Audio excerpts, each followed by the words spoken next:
hey! How is everybody today? I hope you had a wonderful week. Okay, so today we're going to go over Genesis chapter 7, the flood. But I want you to understand one thing. Now, last lesson, I only did a portion of chapter 6. I didn't talk about everything that chapter 6 talked about, and I'll explain. What I'm about to explain is why.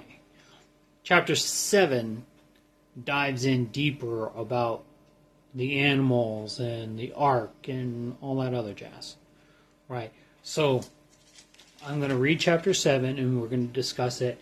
I've also got a couple other books, right, that I could read from. And a commentary by John MacArthur. Now, his is more in depth. So I'm going to read most of what he wrote. Now, he goes from chapter 7 to chapter 8. And I mean way into chapter 8, like chapter 8, verse 22.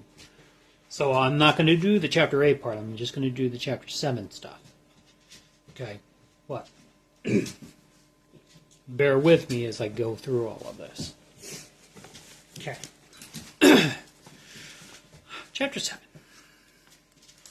Then the Lord said to Noah, "Enter the ark, you and all your household, for you alone I have seen to be righteous before me in this time. You shall take with you of every clean animal by sevens, a male and his female, and of the animals that are not clean, 2, a male and his female. Also of the birds of the sky by sevens, male and female, to keep offspring alive on the face of all the earth. For after 7 more days I will send rain on the earth 40 days and 40 nights, and I will blot out from the face of the land every living thing that I have made." Noah did according to all that the Lord had commanded him. Now Noah was 600 years old when the flood of water came upon the earth. Then Noah and his sons and his wife and his sons' wives with him entered the ark because of the water of the flood. Of clean animals and animals that are not clean, and birds and everything that creeps on the ground, they went into the ark to Noah by twos, male and female, as God had commanded Noah. It came about after the 7 days that the water of the flood came upon the earth. In the 600th year of Noah's life, in the 2nd month, on the 17th day of the month, on the same day all the fountains of the great deep burst open, and the floodgates of the sky were opened. The rain fell upon the earth for 40 days and 40 nights. On the very same day Noah and Shem and Ham and Japheth, the sons of Noah, and Noah's wife, and the 3 wives of his sons with them, entered the ark. They and every beast after its kind, and all the cattle after their kind, and every creeping thing that creeps on the earth after its kind, and every bird after its kind, all sorts of birds. So they went into the ark to Noah by twos of all flesh, in which was the breath of life. Those that entered, male and female of all flesh, entered as God had commanded him, and the Lord closed it behind him. Then the flood came upon the earth for 40 days, and the water increased and lifted up the ark, so that it rose above the earth. The water prevailed and increased greatly upon the earth, and the ark floated on the surface of the water. The water prevailed more and more upon the earth, so that all the high mountains everywhere upon the heavens were covered. The water prevailed 15 cubits higher, and the mountains were covered. All flesh that moved on the earth perished, birds and cattle and beasts and every swarming thing that swarms upon the earth, and all mankind. Of all that was on the dry land, all in whose nostrils was the breath of spirit of life died. Thus he blotted out every living thing that was upon the face of the land, from man to animals, to creeping things, and to birds of the sky, and they were blotted out from the earth, and only Noah was left, together with those that were with him in the ark. The water prevailed upon the earth 150 days. We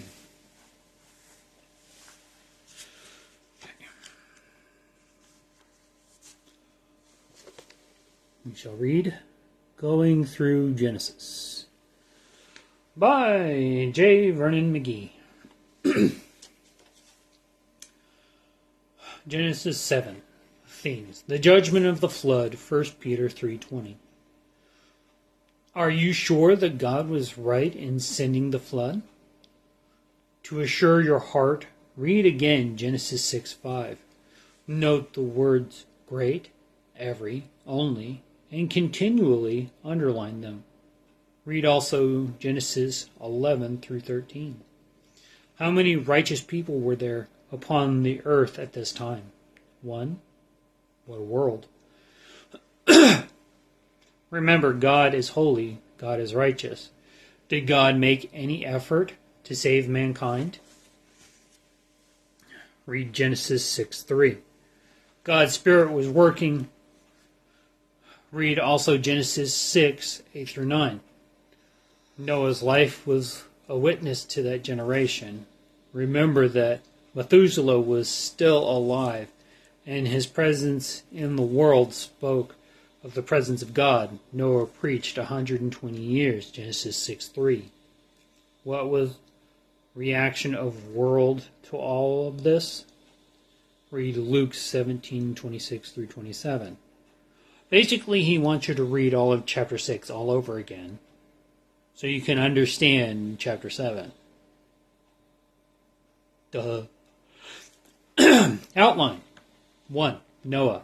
His family and animals enter ark according to God's instructions, verses 1 through 9. 2. The flood.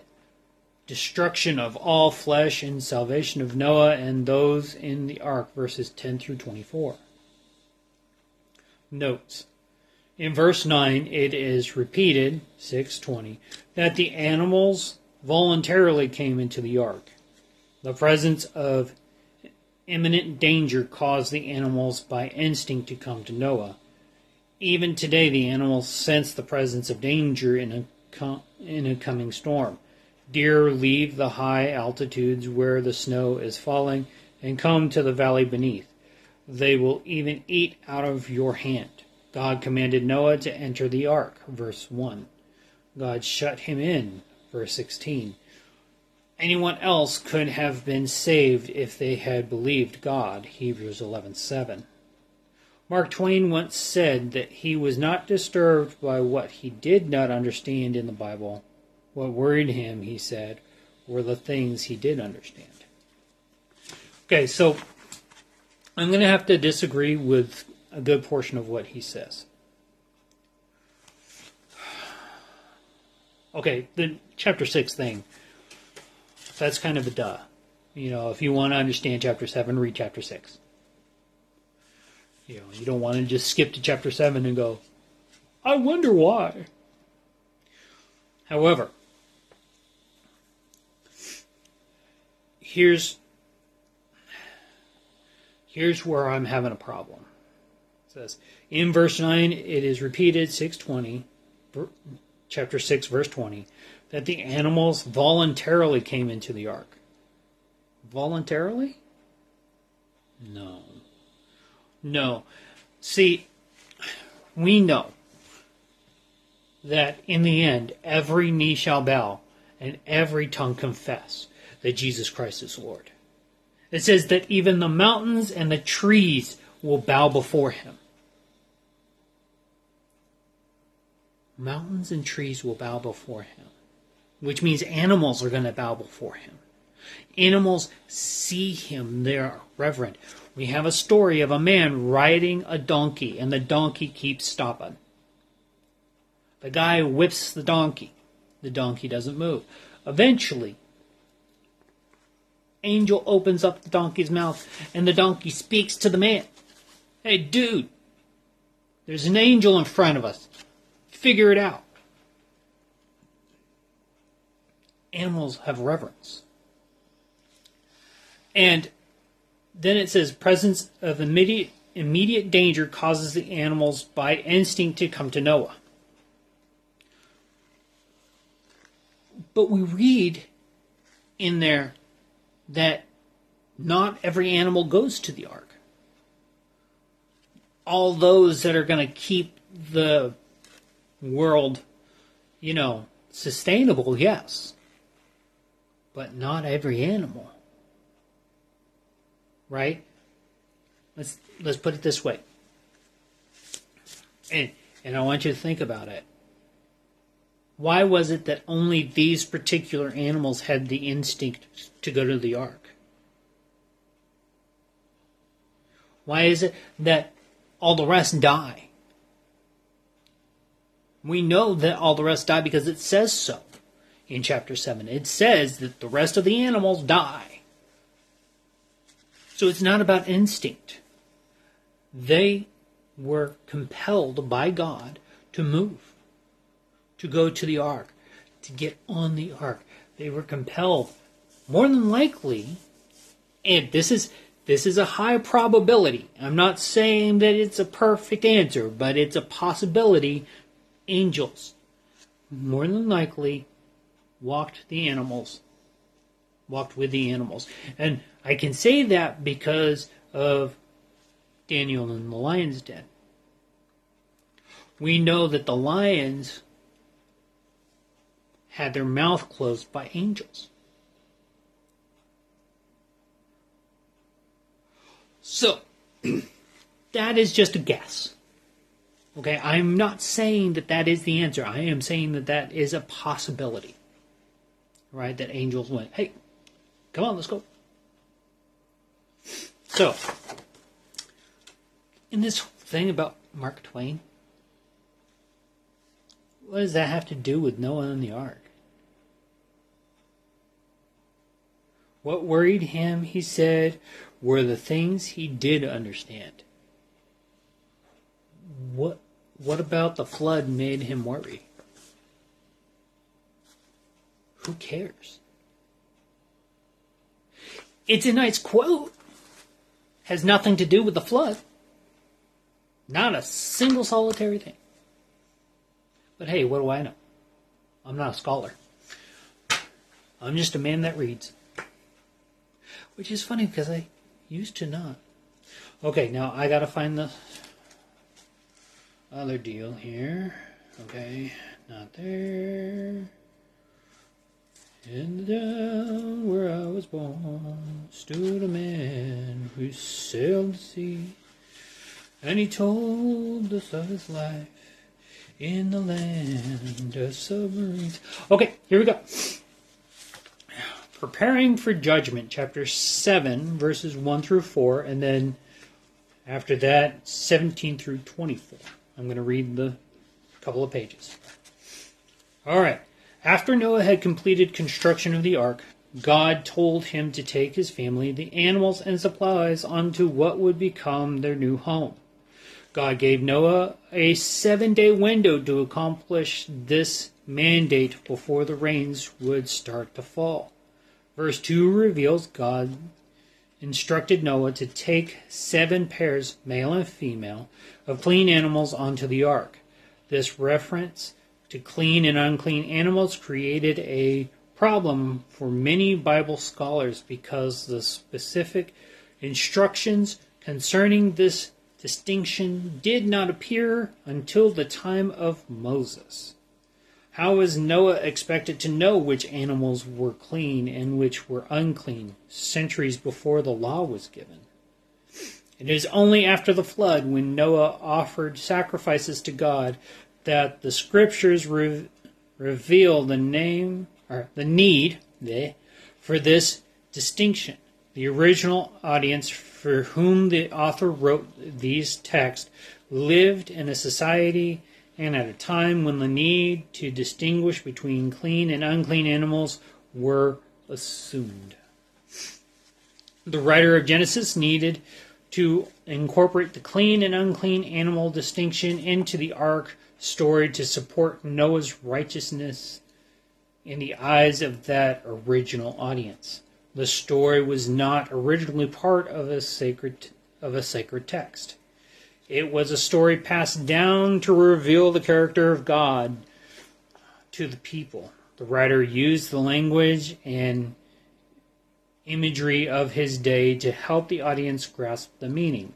Many scholars note verses 11 through 16 mainly repeat the context of verses 6 through 10. While some present this as evidence the writer was knitting together two different versions of the flood, it is possible to see this distinction as an effort to slow the pace of the story, build suspense, and ensure the reader understood the fullness of the passenger list. We should also note that 3 times in verse 5 through 16, the writer makes clear Noah did everything as God had commanded. He did not alter God's instructions in any way, but followed them completely. As a result, it was God who closed the door to the ark once everyone was on board, indicating God ensured the seaworthiness of the ship and the safety of its passengers. Now, I have a little bit of a bone to pick with the writer about this one. One, he keeps saying the writer. I don't like that. We all know that it was Moses. Moses wrote. And some archaeologists are finding that it's very possible that Moses helped create the Hebrew language. And I'm not talking spoken, I'm talking written. He helped write it, because if you look at some of it looks Egyptian in nature. Right? So there is that. Second, the whole clean and unclean animal thing. Who says that God didn't tell Noah which animals were clean and unclean? Just because it wasn't written down in the Bible does not mean that God did not say, hey, Noah, these are the animals I want you to eat. Just because it wasn't written down doesn't mean that it didn't happen. See, we know for a fact that if everything was written down, to this day we would still be writing. Right? And the book would be massive. So we get key text, key information, important stuff that aligns with the story, right? To make sure that you understand God's power, God's love, God's grace. Okay? Now, as to the repeating, do you know why people repeat things? Because they want you to hear it.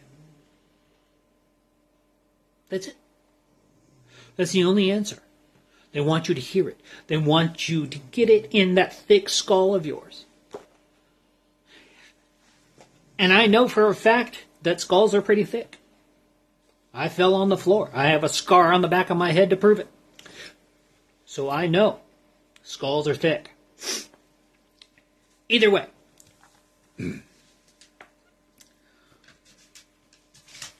Let's move on. Okay, now chapter 7, verses 17 through 24. When the flood came, it brought complete destruction. Not only did torrential rains fall, but the springs of the deep poured water onto the land. Genesis 7:11. 7-Eleven. Slurpees. Diabetic. This pouring forth referenced the ancient belief the entire earth floated on an infinite ocean.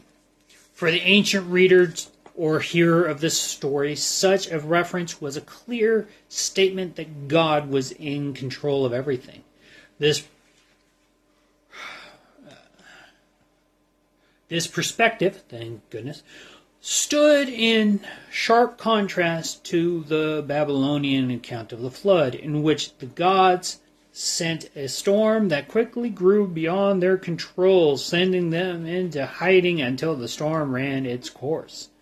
The author of the biblical account of the flood demonstrated the ability of a master storyteller by carefully slowing the pace of the story to allow the reader to experience the rising waters. I don't think it was slowed down. I really don't. I think that it was just the important part of the story. He began by repeatedly stating the waters increased and prevailed. In the Hebrew language of that day, these two terms had military connotations that denoted the violence of the rising waters. The writer described how the ark began to rise with the water. Then the water covered the mountains. Next, 15 cubits of water, approximately 22 feet. I do not believe that we can say approximately. And I'll explain it in just a second. Covered the mountains. Everything outside the ark died. This slow, methodical description allowed the original readers and hearers of the ark story to imagine the gradual progression of the flood. The author also demonstrated his skill as a writer through the ordering of his words, while verse 21 lists living creatures in the order of their creation. Verse 23 lists them in reverse order: humanity, animals, creeping things, and birds. All of this paints a picture of God returning creation to its original formless and void state, a vast expanse of water. Okay. First off, again, Moses wrote it. Okay? And he had a conversation with God. God was telling him what to write. You know? None of this was done by Moses alone. Stories could have been told, yes. But here's the funny thing about stories. People tell a different version depending on how they heard it and how they remember. The Bible is not one of those. The Bible was breathed by God and given to Moses. So I do not agree with his viewpoint on that.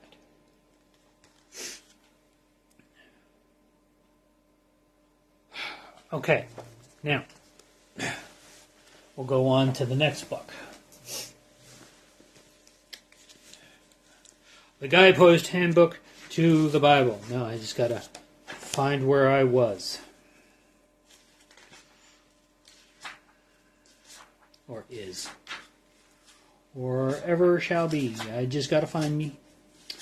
Find me. And here we are. Okay. Where and when. From the language used in chapter 7, we are clearly intended to see the flood as a cosmic event, an act of judgment which reverses creation. What follows is a new beginning, but the writer does not share our concept of the global world. His whole world is that of early human history as recounted in Genesis 2. We can only guess when the great flood which gave rise to these stories actually happened. The list of nations descended from Noah's sons would place it very early indeed, some thousands of years before the South Mesopotamian floods of about 4000 BC, traces of which have been found in the course of excavation. It may be that this story looks back to the end of the Ice Age around 10,000 BC. Okay, so here's where I have a problem with that.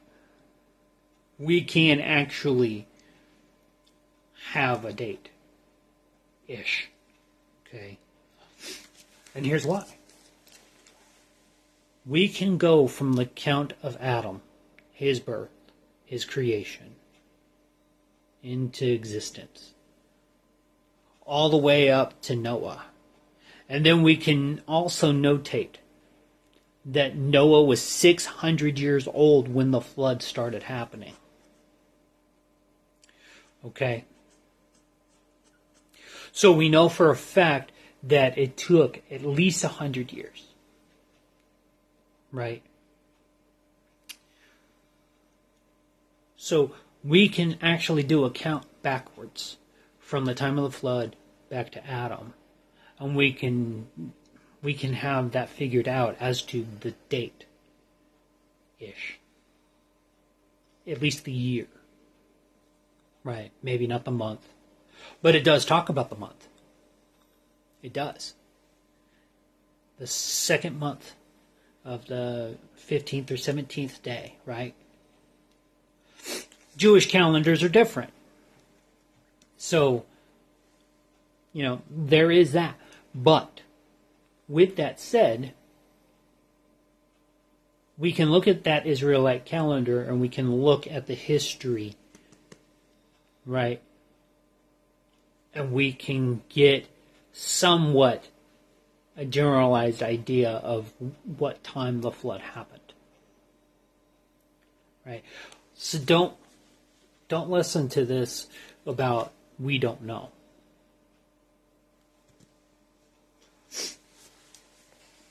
Now, let's go over what John MacArthur says.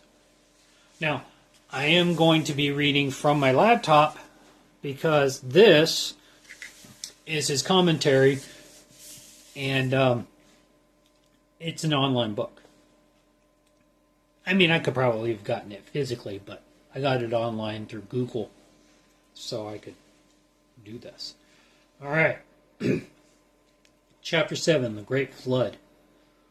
Now, like I said, it's going to be Genesis 7:1 through 8:22. So, I'm not going to do the whole thing. I'm going to go through all of what he says about chapter 7. Drawing near. Natural disasters happen in our world on a regular basis. How do you think most people react when they experience these acts of God?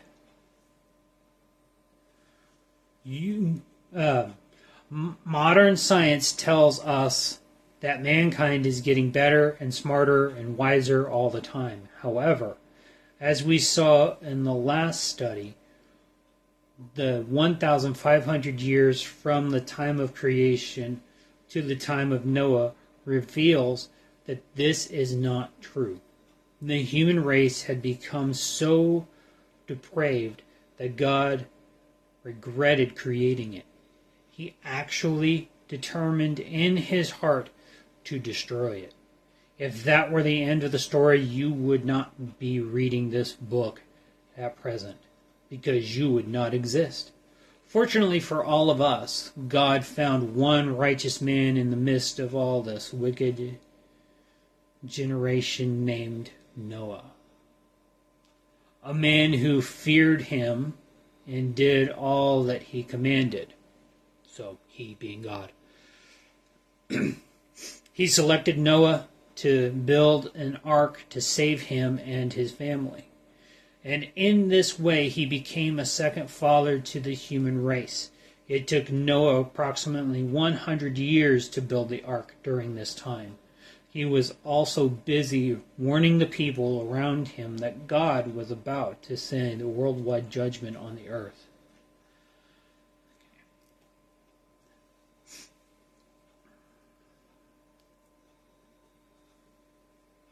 Okay, next page. The ark. Hold on. Got to get this to open. The ark had room to accommodate all who wanted to escape that judgment, but nobody listened. Read Genesis 7:1 through 8:22, noting the key words and phrases indicated below. Building a boat in Genesis 6, God commanded Noah to build an ark. It takes Noah a century to build it, during which time he preaches about God's coming judgment. Chapter 7, verse 2. 7 each of every clean animal. We traditionally picture Noah collecting 2 of every living animal on earth, a male and a female. But this is not accurate. God commanded him to collect 7, or more likely 7 pairs of every clean animal, and 2, a pair of every unclean animal. See Leviticus 11 and Deuteronomy 14 for further information concerning clean and unclean animals. Verse 4. 7 more days God had already allowed 100 years for the people to repent. Noah was a preacher of righteousness, 2 Peter 2, verse 5, to the world around him while the divine long-suffering waited.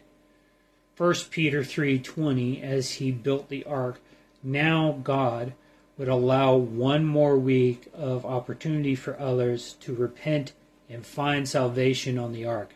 Nobody responded. I will cause it to rain on the earth 40 days and 40 nights. Prior to this time, it had never rained on earth, at least not in any large quantity. This is probably part of the reason why people mocked Noah as he built the ark, saying such a thing has never happened before. Therefore, we are confident that it never will. This foolish thinking is still prevalent in the world today. I will destroy from the face of the earth all living things that I have made. Some people surmise that the earth was originally surrounded by a canopy of water vapor. This canopy would have come on, there we go,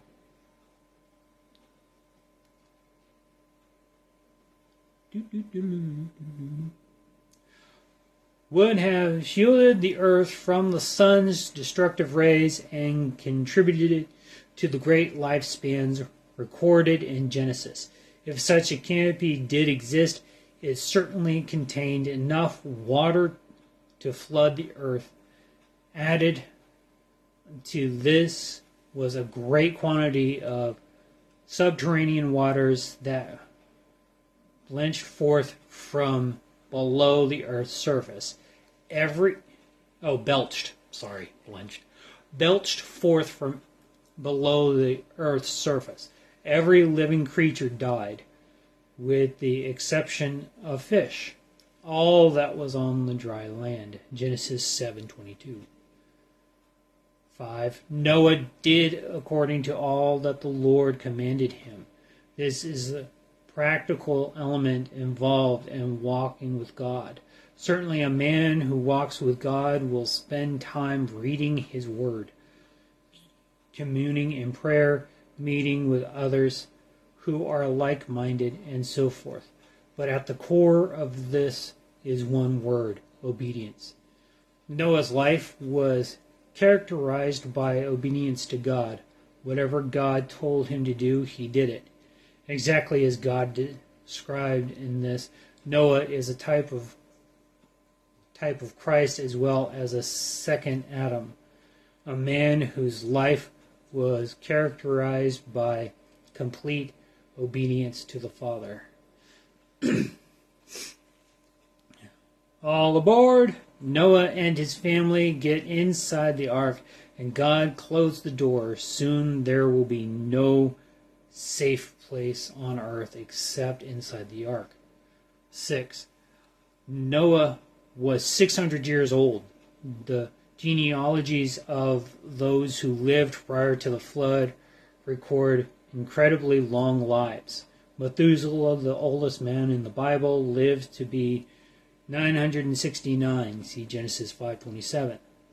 The lifespans of those born after the flood, however, are dramatically shorter, which lends some credence to the concept that the earth had been surrounded by a water vapor canopy. In the second month, the dates and times of the flood are meticulous and specific, which indicates that Moses accepted it as an actual historical event. This is not a myth or a fable. It is literal history. The entire flood lasted 1 year and 10 days from beginning to end. See Genesis 7:11 through 8:14. Okay. Now I'm going to check this next page just in case.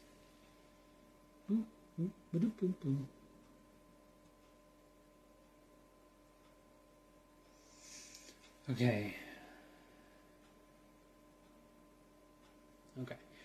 The fountains of the great deep waters surged up from the underground and poured violently down from the heavens. This was undoubtedly accompanied by earthquakes as the subterranean waters broke through the surface of the earth. This is a picture of a worldwide catastrophic, not an event restricted to one geographical area. On the very same day Noah entered the ark, as we have seen, God gave mankind every possible opportunity to repent, up to the very last minute. God reaches out in grace and mercy to mankind continuously, but the time does come when his judgment falls. He is both merciful and just. They went into the ark to Noah. This suggests that God brought the animals to Noah. He did not have to go around the earth collecting 2 of every species. And the Lord shut him in. God himself shut the door of the ark, and only he could open it again. This suggests that the door had been standing open all this time, a literal open door to any who would go into salvation. However, when the time was completely fulfilled, God at last shut that door, and it would never again open to those on the outside. Now is the day of salvation, 2 Corinthians 6:2. But this day will not last forever. The waters rise. The entire planet is covered with water so deep that it covers the mountaintops. The ark moved about on the surface of the waters. The New Testament uses the ark as a picture of God's plan of salvation in the church. Here we see the horrible judgment of God's wrath being poured forth on the entire globe, destroying all life on the planet, while God's people remain safely apart from that destruction. Not one bit of God's judgment fell on Noah's family. So it will be for God's church when his final judgment is poured forth. I'm going to stop there. Now, I want us to talk about what we read here. And we'll make it quick because I'm starting to run out of time.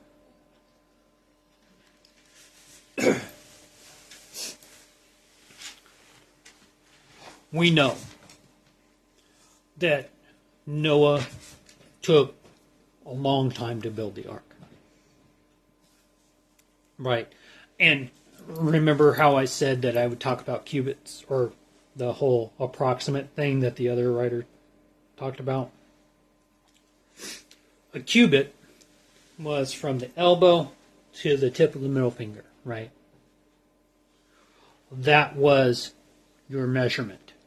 Now, that depended on how tall you were, how long your arms were, so on and so forth. So if you were a short person, a cubit, maybe that long. Or a tall person, maybe that long. If you were a giant, right, which were around in that time thanks to angels who decided to do something that they weren't supposed to be doing. Anyways, if you were a giant, it was going to be even bigger than that, right? So a cubit was a measurement by that standard. Now, did they eventually create a standard, a ruler type of deal? Yes, they did. They created the very first ruler. However, that wasn't how it was in Noah's time. Now, he said approximately 22 feet. You can't say that if every human being on the planet had a different length of arm, right? You just can't. So, could it have been 22? Yeah. It could have also been 22 and a half. It could have been 21. Could have been 23, for all we know. We don't know how tall Noah was. We don't know how long his arms were. We just know that the measurement was from elbow to tip. That's it. Now, as to the rest of this. You already know how I feel about the concept of the animals and whether or not Noah would know what was clean and unclean. I mean, seriously, one of the writers even talked about the fact that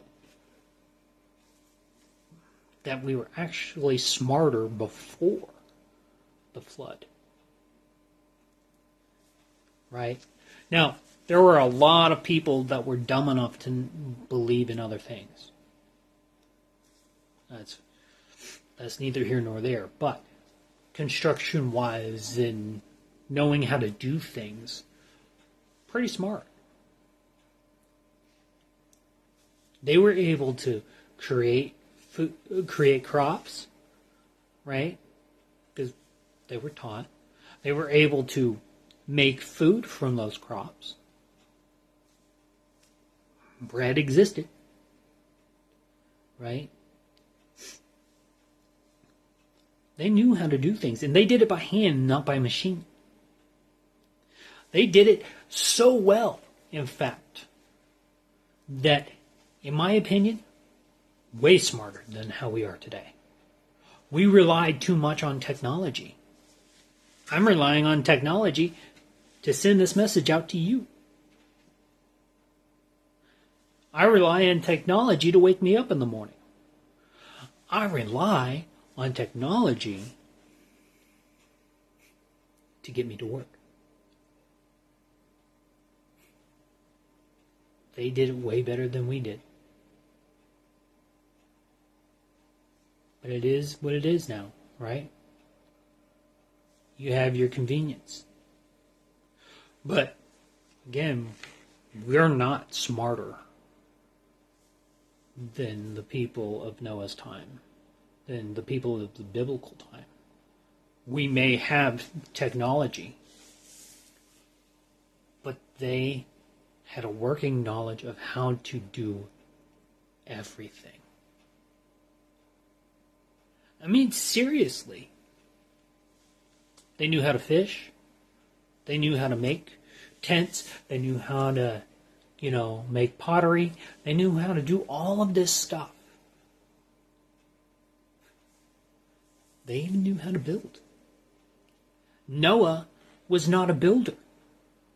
Noah was a farmer. And you'll find that out later in another chapter or so when the flood subsides and when we talk a little bit more about what Noah eventually does. Right? But he was a farmer. He wasn't a builder. But he had the tools. He knew what to do. God instructed. He followed that instruction.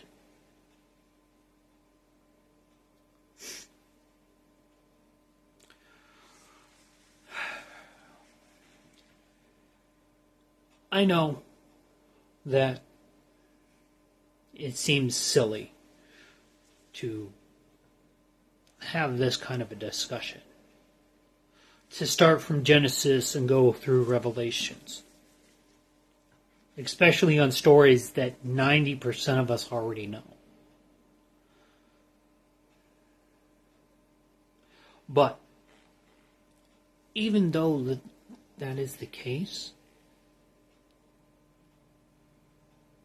we need to discuss it, because talking about the things in the Old Testament will help you to understand the New. Not only that, but even Jack Hibbs, I think it was Jack Hibbs, one of those preachers, says if you really, really, really want to understand Revelations, read the Old Testament, skip all the New Testament except for Revelations. Go from the Old Testament to Revelations. He says, you will understand Revelations 1,000 times more. You will get a concept that you never thought of before.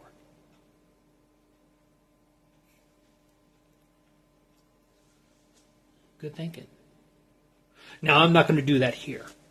I'm going to go from beginning to end. We are going to go through every chapter, every book. I will not go through the Apocrypha. I just won't. If you're wondering why. For example, the books of Enoch were not written by Enoch. They were written by somebody else, centuries later.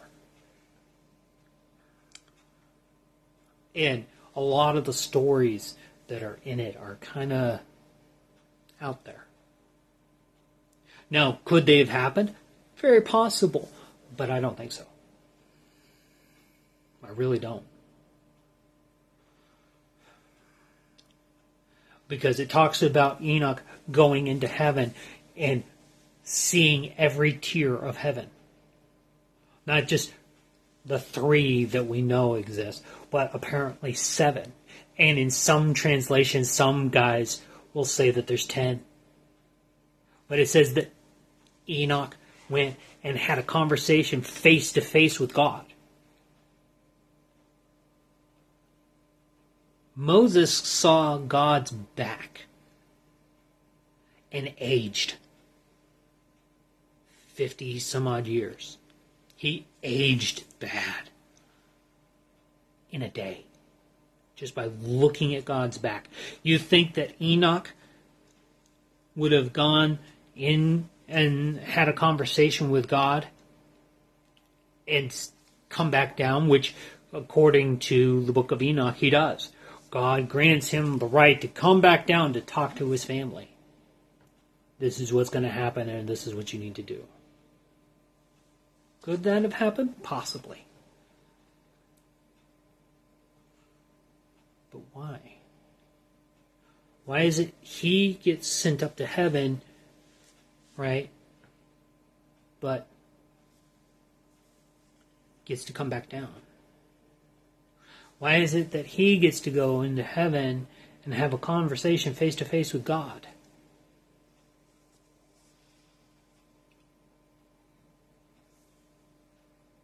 God comes to us. God went to Noah, had a conversation with him. Not face to face, mind you, but God spoke to Noah and told Noah what to do. Maybe through a booming voice, or maybe just in Noah's thoughts. Who knows?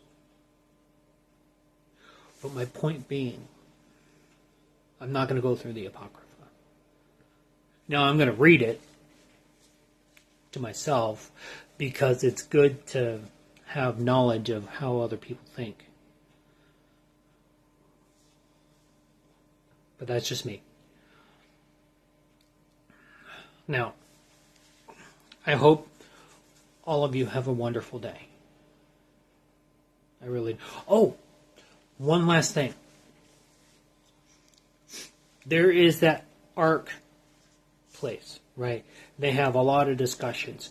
A lady was talking about how, the Ark encounter, she was talking about how they could have had all those animals on the Ark, right? And could have dinosaurs been on there and all that jazz.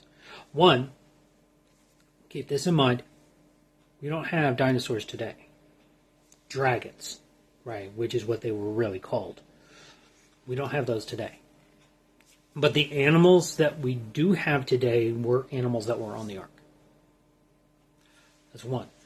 Two, she brings up the idea that it was mostly small animals.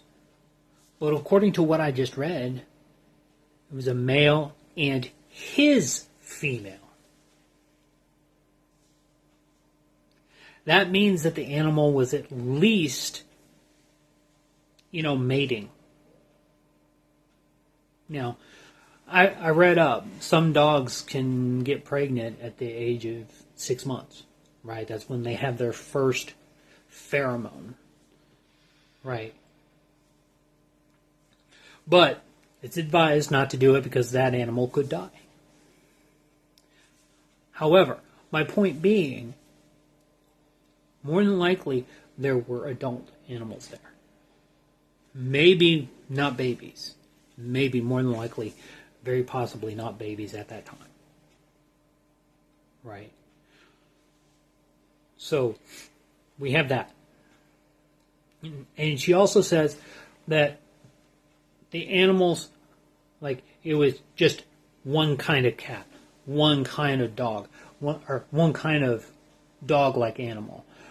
One kind of, this or that or the other, right? Of its kind, is how she put it. Because that's how the Bible puts it. However, the Bible also says many types of birds. Could it be because birds can fly around, blah, blah, blah, and they don't take up much space? Possibly. Possibly. That could be an answer. Right. But I'm thinking that the unclean, it was all versions of that. Now, you got to remember, this is a 3-story tall ark, right? 3 different levels. So yes, could a giraffe live in it? Yeah. Maybe they had a cutout section for the giraffe that, to hang out in. Maybe.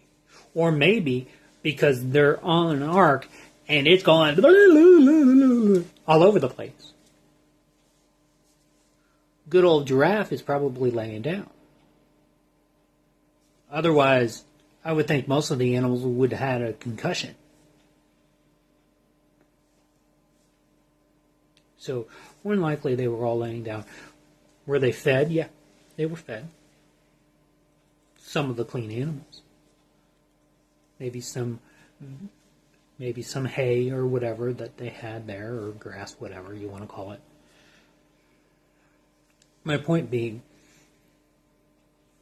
I agree with some of what she talked about in her discussion about the animals, but I don't at the same time, because of what the Bible talks about. You can search it out for yourself. There's a YouTube channel, and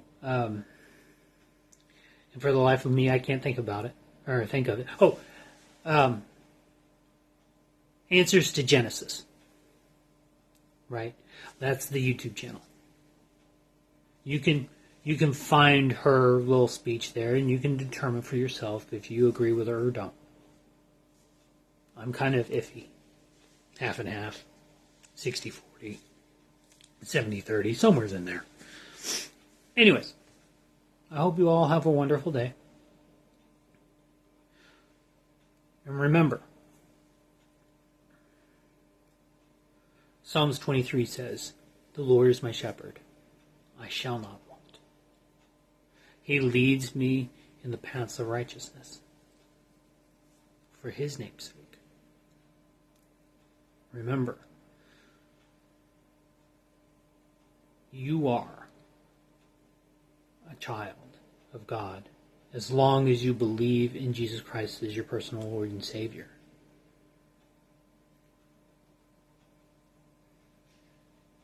And he will lead you and he will guide you as long as you have faith in him and believe in him and trust. God bless.